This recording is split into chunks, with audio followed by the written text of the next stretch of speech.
Well, Charlie, thank you for allowing us to come to your office today. It's a privilege for all alums to visit you. You're the head of NASA. I think you're one of our only Academy alums, but who've been here in this position, and I'm very proud to be here with you today, and thank you for your time. No, thank you very much. And I will apologize to the audience, because I am normally in a coat and tie, but you caught me on a day that I had been down at the Langley Research Center in Langley, Virginia, and I came back. I snuck back in to try to do some work, and you came. I appreciate that. Well, thanks for fitting us in a busy week, and I'm sure all the alums will understand where you're coming from. First, I saw you down at the Texas Bowl, and wanted to, first of all, go back to some of the things we talked about there. In your days as a midshipman, and then your time as a Marine Corps officer, can you describe what some of the basic principles of leadership have been that you found you learned at the Academy that have steadied you well throughout life and have now served you well as NASA administrator? I think the number one thing I learned, number one rule of leadership, is take care of your people and they'll take care of you.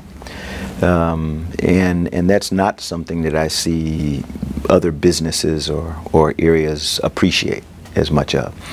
I also learned that you cannot demand that people respect you. You've got to command it. You've got to command it by your actions. Again, if you take care of your people, they'll take care of you.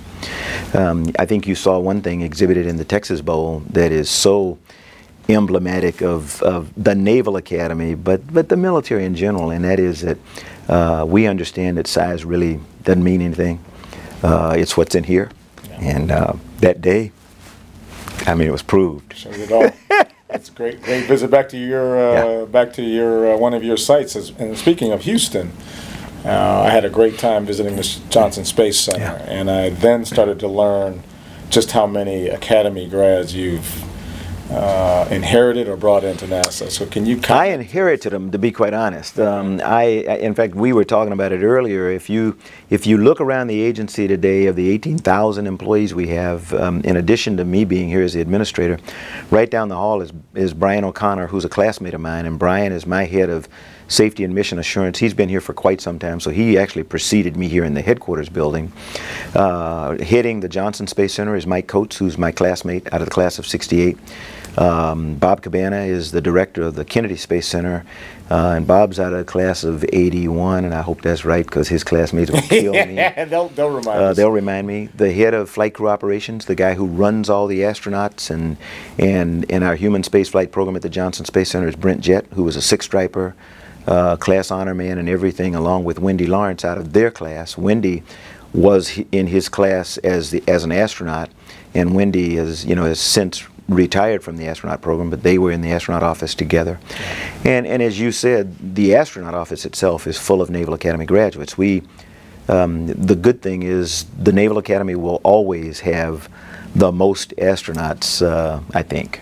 The Air Force is helping Purdue catch up, because they send all of their graduates to Purdue for graduate school, so Purdue lays claim to having more, approaching the Naval Academy, but they get them all as grads. I gotcha.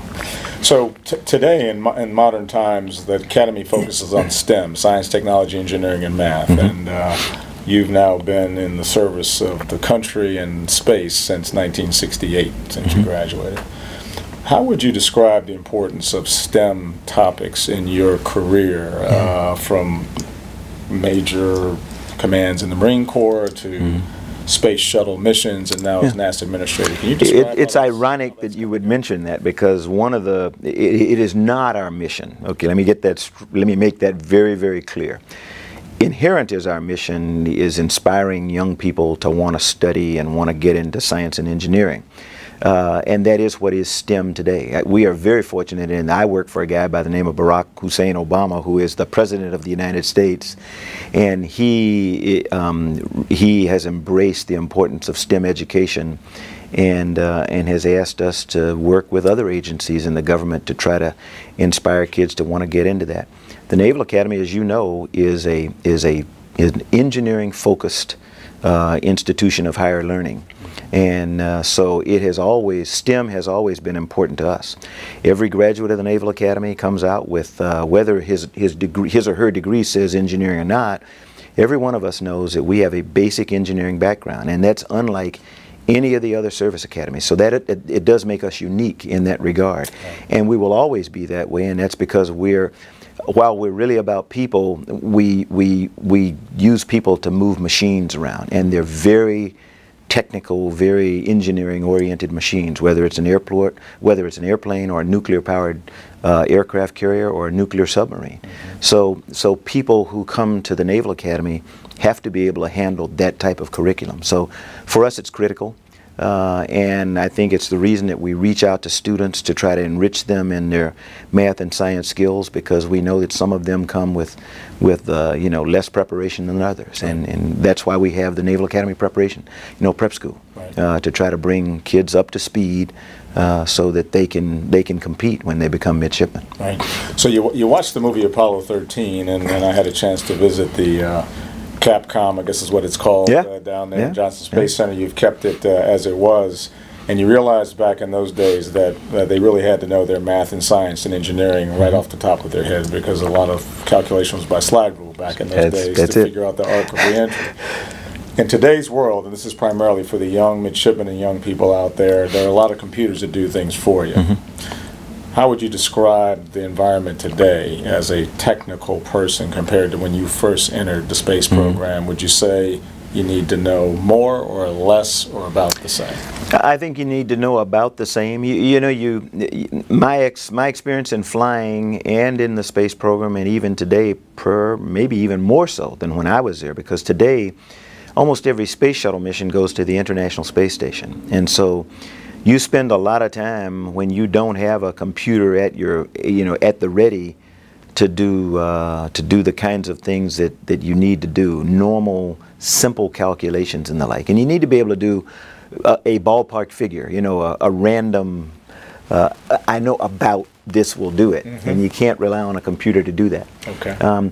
Had we paid more, and I will give you a great example. One of the things, we lost the Columbia on February 1st of 2003, mm-hmm. and while it is not the only reason we lost the vehicle and her crew, I would have to say that all of us in NASA, all of us in the NASA team, forgot a very important equation that we had all learned, and it was one that talked about, you know, momentum, or whatever it is, that's mass times the square of velocity. Mm-hmm. And when we look, and somebody's going to tell me, well, that wasn't what it was at all, but it is mv squared. Yeah.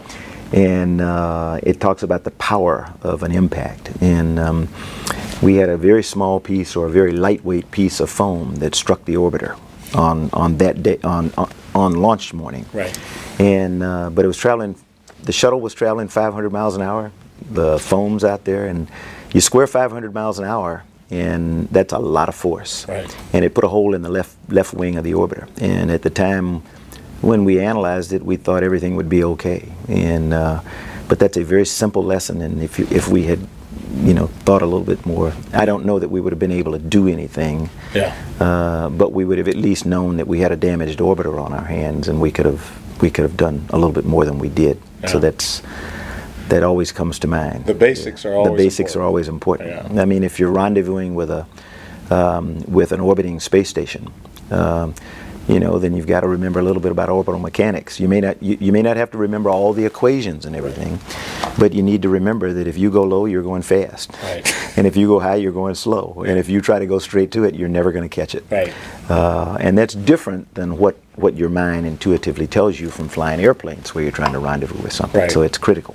Well, I hope our young people are listening to this, because I'm going to broadcast this not only to our alums, but to a lot of the prospective midshipman candidates. And the issue of how current STEM emphasis applies to the real world is something I think kids need to hear more of. One of the things we're trying to do, as a matter of fact, and we have a program called the Summer of Innovation, where we're trying to introduce middle school children to math and science over the summer, to try to keep their level of achievement from deteriorating over the summer as it happens, and also trying to help their teachers. We've got one of my star astronauts is a guy named Leland Melvin, who is not a Naval Academy graduate, went to the University of Richmond, but was an All-American, small, you know, little All-American, or whatever you call it. Right. actually drafted by the Detroit Lions, played a preseason as a Detroit Lion before he was injured, and decided, you know, he didn't want to spend the rest of his life like that. Went back to grad school, became an engineer, and is a NASA astronaut. And he's helping us now. He went to the NFL camp this summer and took some kids where the NFL football players taught them the physics of football. You know, why can a quarterback throw a ball straight, you know, without it going all over the place? Yeah. He imparts spin to the ball, which stabilizes it. That's what we do with satellites. Yeah. We spin a satellite when it comes out of the orbiter or somewhere else, and it goes where you want it to go. If you don't spin it, it starts to wobble and stuff. That's physics. Yeah. A golf ball. I mean, you know, while we're doing this interview, the British Open is going on. I watch guys hit these doggone golf balls and start out that way and end up over there. It's the physics of golf. Right. You know, you impart spin on an object and it'll do things. Right. And so that's the kind of stuff we want them to be familiar with, so that they understand why things happen the way they do in their lives. And it's not magic. That's great. It's physics. Yeah, that's great. Well, to everyone who's going to watch this, I think it's important that everyone know that fundamentally today, I think in most parts of not only space but the world we live in, you need to be STEM literate. Yeah. And that's part of what we try to impart to all of our alums and their kids as they apply. What is the future of space in your mind? I've seen a lot of headlines since you're a NASA administrator. Yeah. You know, we grew up in similar times. You grew up during moon missions, and you know, as a kid, I admired the missions to the moon, and then the space shuttle missions have been the follow-on. In your view, now you've been here a while, what's the future of space and space exploration? You know, I think human involvement in space exploration is pretty much sealed for our lifetime anyway. And you know, one of the good things about my being able to work here and work for President Obama is that he's sort of one of these, he's a Trekkie. I mean, you know, he really loves space, and it's interesting to watch him when he talks to astronauts in the downlinks from the International Space Station. He's kind of like a kid when he does that. But he has allowed me to put into place, working with the Congress, and it's premature to say what we're going to get because our budget's not complete yet. But it's headed in a direction that says that we are really going to start putting things in place, whether it's the heavy lift launch vehicle and other kinds of things, that will allow human beings in our lifetime to visit places like Mars, go beyond low Earth orbit. Astronauts in not too many years from now will visit an asteroid.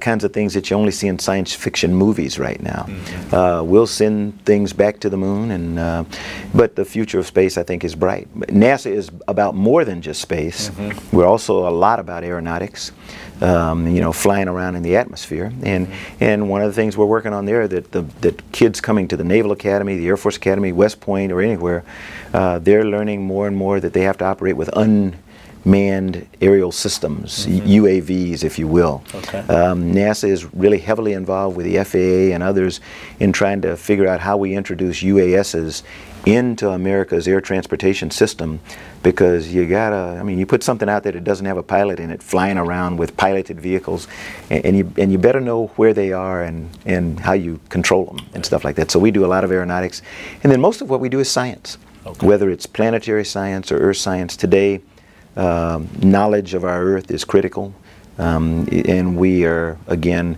with our coming budget, we're going to put more money into earth science, climate change studies, and the like. So, quite a bit. Good. Well, we appreciate knowing that. If you were a young second lieutenant in the Marine Corps today, and you wanted to be Charlie Bolden 35, 40 years from today, and you wanted to end up in this office, what advice would you give? Don't even think about it. Seriously, I mean, if I wanted, if I were a second lieutenant and I really wanted to be an astronaut, I mean, that was all I'd ever dreamed of all my life, I would tell them, forget it for a little while. Just, you know, put it in the back of your mind. Don't really throw it out. Keep that as something that you want to do, but really focus on what it is that you're about right now. You probably want to go to flight school if you want to, unless as a Marine or a naval officer, Navy officer. Flight school is still the best way to become an astronaut. If you're a civilian, you're in an NROTC program, and you're only going to spend 5 years in the military. You can focus on becoming an engineer or a scientist or something like that. And that's not to say a Naval Academy graduate can't either. But you really need to focus on something that's going to allow you to go off, do some research, get into a laboratory, or do some test flying, something like that, where you're going to have fun, you're going to accumulate a lot of flight time, and you're going to enjoy life. Get a graduate degree at some point whenever it's available, and if you can, get a PhD if you're a civilian. And then come back to that dream of being an astronaut, get your application in, talk to somebody that you either know or you've read about who is a Naval Academy graduate, who would be more than happy to host you in Houston.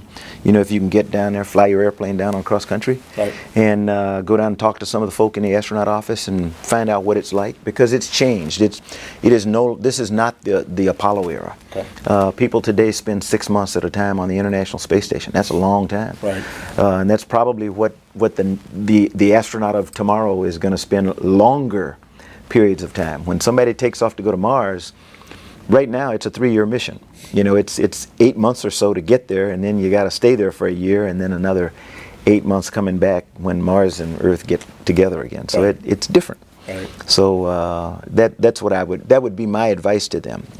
We talked. I'm going to bring you back to the Academy for a bit. You were down for a while down there. I was indeed, with Randy Bogle, my classmate. Yes. And Admiral Larson. And you know a lot about Navy athletics with your son and others who've been involved. Can you relate to the audience again what you and I chatted about in Texas with respect to the Academy environment and Navy athletics and how it all plays in the success of life down there? Athletics is critical to the life of a midshipman and the life of the Naval Academy. It's really interesting because there's always this love-hate relationship between varsity athletes and the normal members of the brigade. And I thought I understood it. I didn't understand it very well until I became the deputy commandant. And you know, the normal midshipman believes that a varsity athlete, particularly a varsity football player, is a freeloader. You know, is there on scholarship. Well, everybody's there on scholarship, but when you get there I was a boxer, and back then, although you could earn a varsity in, it wasn't an intramural sport the way, I mean, it wasn't a varsity sport the way it is today. But I watched my wife and I fell in love with the women's volleyball team, women's soccer team. Everybody loves football because that is the sport of college, no matter what anybody says.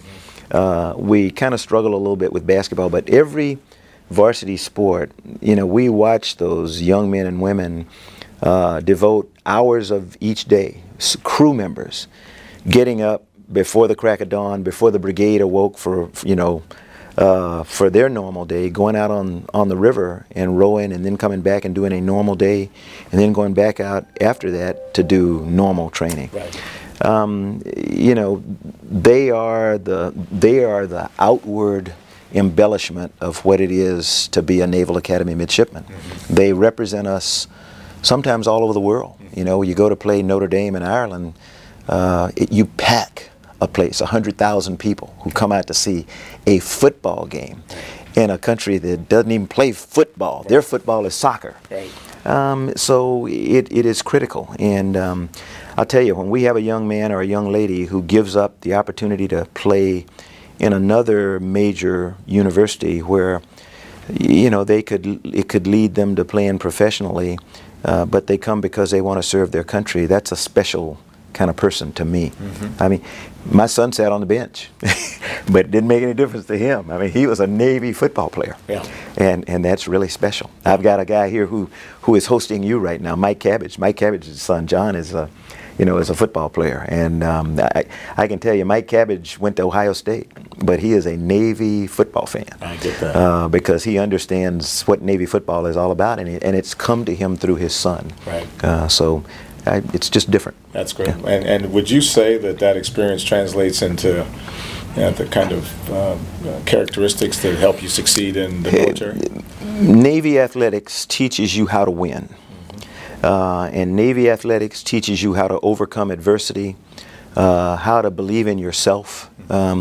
You may not be the biggest guy or girl on the field, but you know that you're a part of one of the largest teams in the world. You know, because one of these days, whether it's a year from now or 4 years from now, you're going to join the largest fraternity in the world, and that's going to be the U.S. military.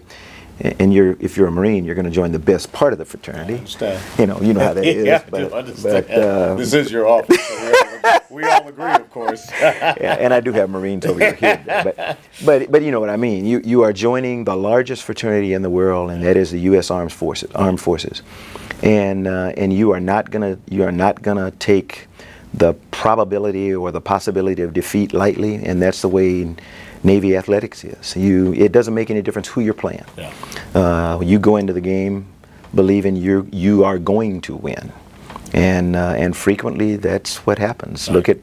I mean, you go back to the Texas Bowl. I'm certain Missouri was, you know, piece of cake. Right. Especially after the first touchdown. You know, some of us kind of went woo. Yeah, that's right. That's right. I agree. So will to win is definitely an important characteristic. Exactly. Well, we're almost out of time, but I didn't want to stop the interview until we talked about things you do for fun, because we know how much you've put into serving the country. I'll say on behalf of all alums, thanks for what you do for the country. Thanks for what you do now. Thanks for what you've done, and we're proud of you as an Academy grad. For sure. I appreciate it.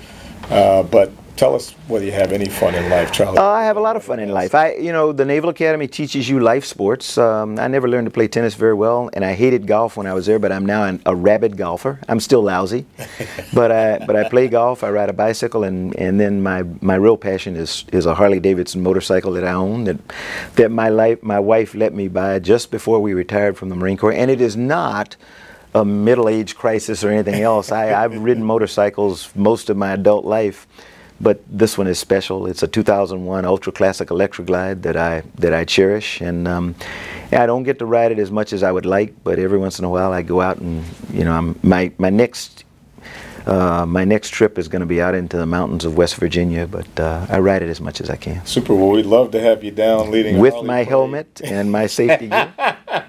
We'll need to have you lead a Harley parade down to the Academy for a football game. I can do that. I can do that. Thank you for your time, sir. Appreciate it. Thank you so very much. Thank you. To all the alums, this is a privilege for us to have this access, and hopefully everybody will appreciate the kind of work you do on behalf of the country. Thank you. So thank you very much. Thanks very much. Always good. Right. Thank you.